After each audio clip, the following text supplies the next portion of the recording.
aquí tenemos una explicación del vocablo digno, porque el Señor cuando dijo eso de que no se sobrecargue vuestro corazón de borracheras, a los afanes de la vida, la glotonería, la buena vida, cuidado, porque eso no te va a permitir entrar. Tienes que procurar ser hallado digno para que entres en el reino. Sí, para que entres. Bueno, en el capítulo 20 se dice eso mismo. Nosotros estamos viendo cómo utilizó algún padre de la iglesia o apostólico el vocablo digno en estos versículos. A ver qué dijo. O en alguna otra cita bíblica, en otro libro de la Biblia, pero hablando del tema. Ser digno. Me he hecho digno, claro, porque si estás preparado, te preparaste, te encuentran digno. Como aquel gimnasta que practica su deporte para la competencia, y como está practicando y está dedicado de lleno, pleno, lo consiguen preparado, digno de competir. Si no, no es digno de competir. Bueno, así se usa ese vocablo aquí. Vamos a verlo en segunda a los Tesalonicenses, el capítulo 1, el versículo 4, que habla de las pruebas, las persecuciones, los juicios de Dios, a veces a la iglesia misma, las persecuciones, el juicio de Dios, las tribulaciones en la iglesia, ¿sí? En la iglesia, y eso hace digno a un cristiano. Bueno, pero está dicho, es que esa es la dinámica cristiana, bíblica. Aquí Tertuliano, comentando segunda a los Tesalonicenses 1:4, dice, como él, habla Tertuliano, habla a favor de los martirios, los mártires. Claro, los mártires eran dignos de heredar el reino de Dios, morían como morían, vidas austeras, completamente, se negaban a sí mismos en todo. Habla a favor de los martirios, ahora para ser elegido. Tertuliano también habla de elegido. ¿Cómo hacemos con estos calvinistas? Hermano o creyente, tenga cuidado. Si usted es calvinista, evangélico, no lo es completamente. Ahora, para ser elegido también por él mismo, cuando regocijándose con los tesalonicenses dice, para que nos gloriemos en ti, en las iglesias de Dios, por tu paciencia y fe en todas vuestras persecuciones y tribulaciones, en las que sufrís la manifestación del justo juicio de Dios, para que seáis tenidos por predestinados, no digno. ¿Quién utilizó ese vocablo? Sí, ahí está, Tertuliano. ¿Y qué es lo que hace digno, según Tertuliano, a un creyente de heredar el reino de Dios? Lo dice el reino, por el cual padecéis. Bueno, las tribulaciones, las aflicciones. Sí, y ahí tenemos también, bueno, Apocalipsis 3:4, que también es muy conocido. Bueno, este es muy conocido. El pastor de Hermas. Terrible el pastor de Hermas, porque deja el calvinismo en el subsuelo. ¿Por qué entonces, Señor, dije, que está hablando Hermas, se dirige al Señor? Todos estos árboles dan fruto, y algunos de ellos son más hermosos que el resto. Y el Señor dijo, escucha, dijo, todos los que una vez sufrieron por el nombre del Señor son honorables, son dignos. No, bueno, no los sufrimientos de los seres humanos.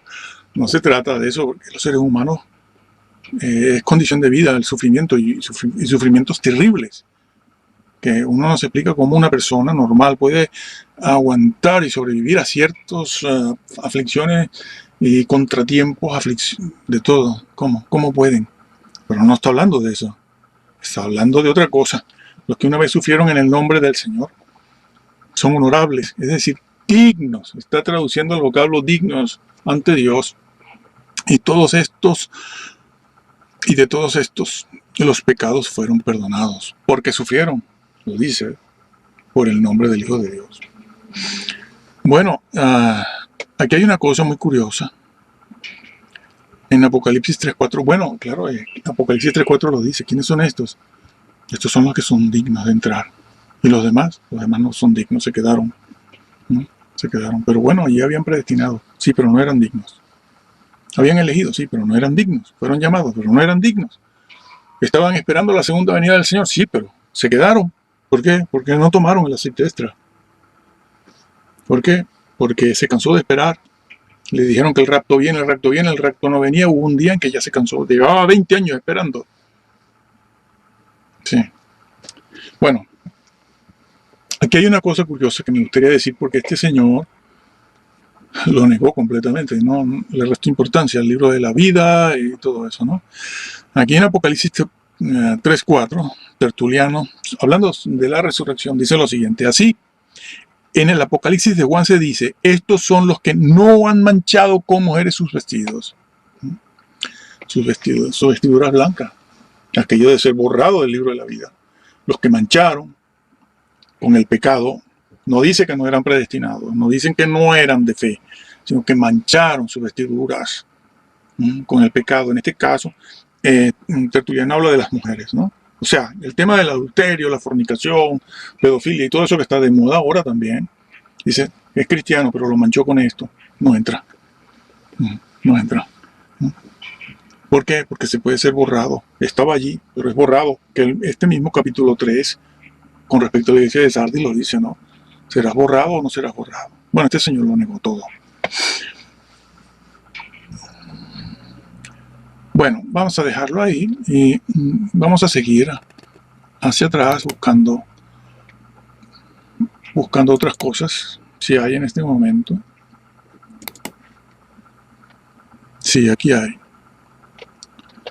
Bueno, salvos por gracia.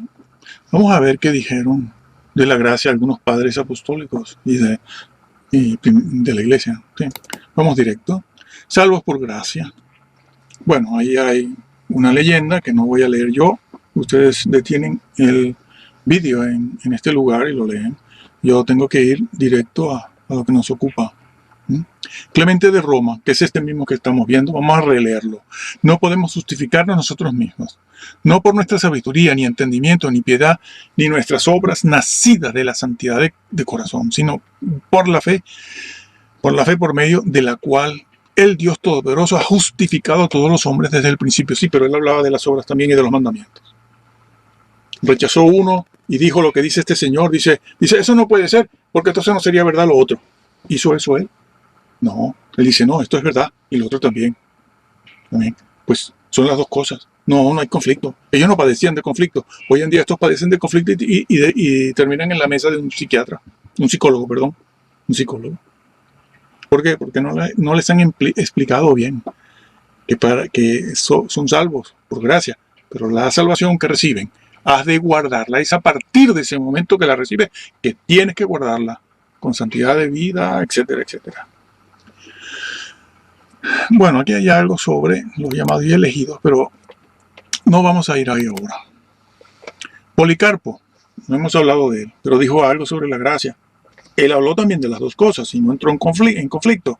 Él dijo, muchos desean entrar en este gozo, sabiendo que por gracia sois salvos, no por obras, y por la voluntad de Dios en Jesucristo. ¿Sabes? Ellos dicen que no conocían la salvación por gracia, los calvinistas. Que hay que esperar a Agustín. Pero señores, si Policarpo habló. Claro, porque Policarpo habló de los mandamientos y de obedecer, so pena de no entrar. No sabían de la gracia, hay que esperar a Agustín. No, él sí habló de la gracia, pero no entró en el conflicto que entraste tú. Y no había un conflicto, pero claro, tú tienes que hacerlo porque tienes que defender una denominación, no la verdad. Tú no estás defendiendo la verdad, ni a los padres apostólicos, tú estás defendiendo tu denominación, tu organización y todas tus necesidades presupuestarias para toda una organización. El fin no justifica los medios para el Señor. Bernabé, que ya lo hemos leído, pero lo releemos. Para eso el Señor entregó su cuerpo a la corrupción, para que seamos santificados por el perdón de pecados. Seamos santificados, algo que también niegan, por medio de su sangre. Justino Mártir, entre el siglo I y el siglo II también, años 140, 150, muy pronto. No hemos hablado de él, pero ahora lo hacemos en una cosa. Nuestro Cristo, quien sufrió y fue crucificado, no cayó bajo la maldición de la ley. Al contrario, Él manifestó que solo Él podrá salvar a los que no se aparten de la fe. No se aparten de la fe. ¿Y por qué se pueden apartar de la fe? ¿Quién se va a apartar de la fe? Pues los que están en la fe. No te puedes apartar de la fe si no estás en ella. Dos y tres, ¿cuántos son? 5. Bueno, son 5. Primero has de estar, y a los que están en la fe, Justino Mártir le dice eso, que solo Él podrá salvar a los que no se aparten de la fe. ¿Por qué? Porque es posible. Como la sangre de la Pascua salvó a los que estaban en Egipto, asimismo la sangre de Cristo salva de la muerte a los que creen. Clemente de Alejandría, que no hemos hablado de él tampoco, pero vamos a hablar, sigue que hay un solo don inmutable de salvación, dado por un Dios por medio de un Señor, pero ese don abarca muchos beneficios. Y otra vez dice, Abraham no fue justificado por obras solamente, algo que sí decía Santiago, sin contradecirse, sino por la fe, porque las dos cosas son verdad, deben ser verdad, deben estar presentes en el verdadero creyente. Por eso, aunque hicieran buenas obras, de nada les servirá después de la muerte si no tienen fe. Claro.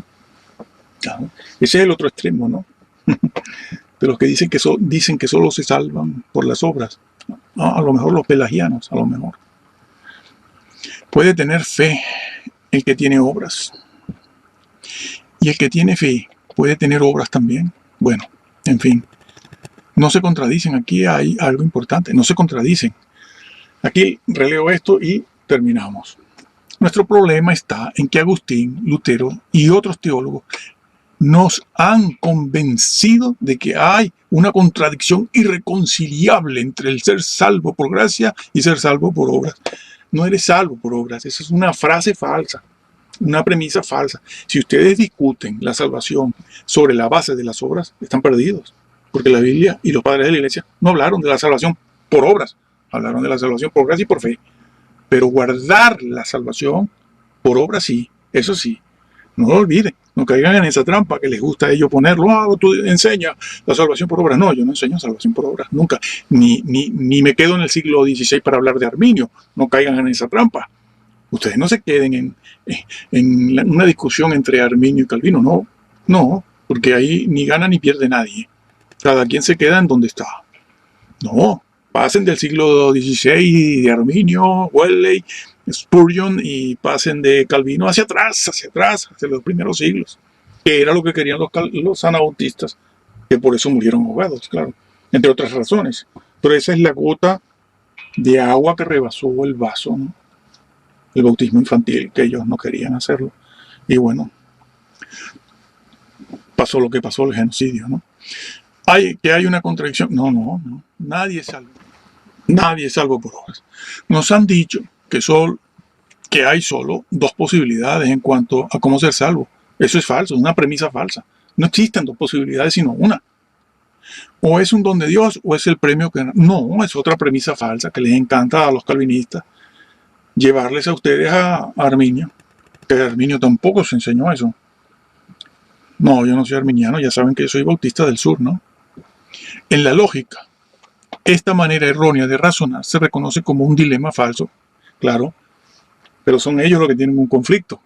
Es decir, es dilema que uno mismo crea por su manera de pensar. Claro, es un dilema personal el tuyo, pero no es bíblico. La Biblia no está en un conflicto, ni la iglesia primitiva estuvo en un conflicto. Bueno, lo vamos a dejar aquí, hermano. Lea la Biblia, créale a la Biblia.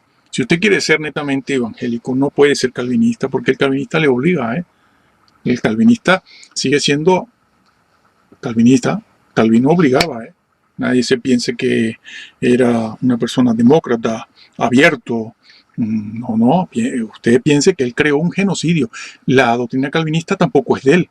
Lo único que es propio de Calvino es el genocidio que hizo. Pero su doctrina toda es copiada de Lutero, que Lutero era agustino.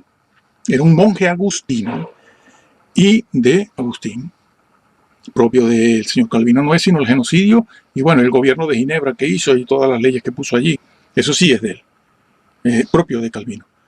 Pero la doctrina evangélica no es de Calvino, no es presbiteriana, Entonces usted lea la Biblia, crea la Biblia. Si usted está en una iglesia calvinista, bueno, no se puede ir de la noche a la mañana. Usted analice y estudie, porque esto no es fácil y está en juego su salvación. Está en juego su salvación eterna. Esto no es juego, no piense usted que es Juan 3:16. ¿No? Eso no ha pasado nunca, no sucedió nunca. ¿Mm? Entonces, créale a la Biblia, al texto bíblico. ¿Dónde está mi Biblia? Bueno, está por ahí, no sé dónde está. Sí, no teníamos. Ah, bueno, está por aquí. No está muy lejos. Créale usted a esto, a esto. A mí no me he creado. O sea, a mí no me tiene que creer nada. Yo le estoy facilitando una información. Nada más. Nada más. Tampoco haga caso de estos que van insultando, poniendo manita abajo, manita arriba. Usted no se detenga en eso. Y usted créale a esto. Estudie, ore. El Espíritu Santo lo puede hoy en día ya, en esta época final, en estos días finales. El Espíritu Santo le va a iluminar si usted quiere de verdad saber la verdad. Si quiere. Si usted es comodón y tal, bueno, el Espíritu Santo no va a hacer nada. Lo dejará ir a su iglesia, la que sea. Entonces, usted lea y empiece a indagar y a buscar en la historia y en la Biblia. Y cuando el Espíritu Santo le tiene que llevar a la verdad. ¿Mm? Y después usted irá buscando una iglesia. Bueno, yo no sé cuál, donde usted vive, pero yo le aconsejo, mire, busque una iglesia que sea humilde, de un pastor tranquilo, sin espavientos, sin grandes gesticulaciones y cosas, como si fuera un gran líder y cosas de esas. Eso nunca ha sido así. Además, se ve que es teatro, ¿no? Muy preparado. Entonces, y busque una iglesia donde se hable de Jesús. Y solo Jesús. No lo solo Jesús, sino Jesús solamente. Que se hable de Él, de su vida, su obra redentora, su expiación, su nacimiento, su martirio, su flagelación. Siempre ahí, en ese tema. Porque todos los demás temas que hay en la Biblia, cielo, infierno, Armagedón, venir, deben ser temas periféricos que giren alrededor de la persona de Jesús.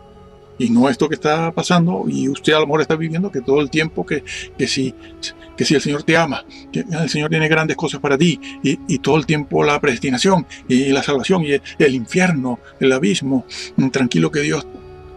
¿Eso qué es? ¿Eso qué es? ¿Eso es evangelio? No, hombre, no. Usted busca una iglesia donde se hable del Señor y que el Señor le bendiga.